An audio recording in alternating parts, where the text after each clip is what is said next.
On a pris ça avec toi donc. Et officier n'a On a pris avec toi ou pas? Pardonnez-moi, pardon. On a mot de dire.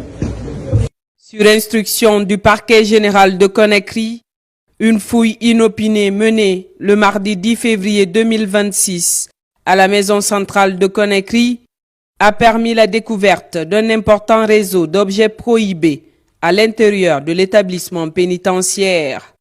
Les forces de défense et de sécurité ont saisi du chanvre indien, du crack, du tramadol, du Valium, plusieurs téléphones portables, des armes blanches, ainsi que de sommes d'argent en espèces.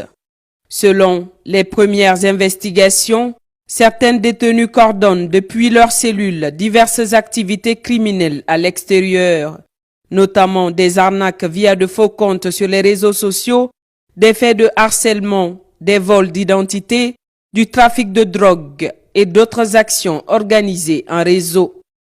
Par ailleurs, le sergent-chef garde pénitentiaire en service a été interpellé par le groupe d'intervention de la Gendarmerie nationale GIGN.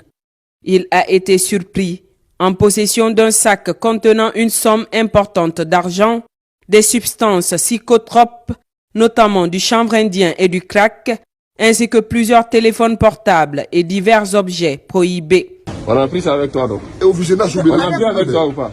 Pardonnez-moi, pardon. On a mot de dire. À cet effet, le haut commandement de la Gendarmerie nationale, à travers la Direction centrale des investigations judiciaires, a présenté le prévenu ce mercredi 11 février 2026.